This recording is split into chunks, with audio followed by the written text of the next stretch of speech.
తిరుపతి జిల్లా శ్రీకాళహస్తి ఆలయంలో mobile phone కలకలం రేపింది. ఆలయంలోకి యూట్యూబర్లు దీప్తి, అలైక్య, మెహబూబ్ సెల్ ఫోన్లు తీసుకెళ్లారు.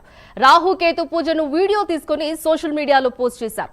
ఇది కాస్త వైరల్ అవడంతో ఆలయ సిబ్బందిపై భక్తులు ఆగ్రహం వ్యక్తం చేస్తున్నారు. సెల్ ఫోన్ ను ఆలయం లోపలికి తీసుకొని పోతుంటే భద్రతా సిబ్బంది ఏం చేస్తున్నారని మండిపడ్డారు.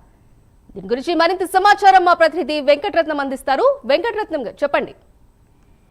రైట్ సింధు, శ్రీకాళహస్తి ఆలయంలో YouTuber Bigg Boss contest Deepthi Sunaina, Alekhya, Surekha, Mehboob Dilsukh రావుపేట పూజలు చేసి వీడియో సోషల్ మీడియాలో అల్సర్ చేసింది.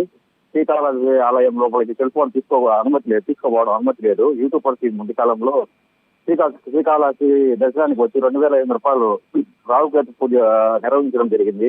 అయితే రావుకేతు పూజలో నిర్వహణలో వీడియో తీసి సోషల్ మీడియాలో పోస్ట్ చేశారు. సామాన్యులు ఆలయ ఉద్యోగులు ఎవరు సెల్ ఫోన్ లోపలికి తీసుకోకూడదనే నిబంధన ఉంది. అయినా వీళ్ళు లోపలికి తీసుకువెళ్ళారని చెప్పి భక్తులు తీవ్ర ఆగ్రహం వ్యక్తం చేస్తున్నారు.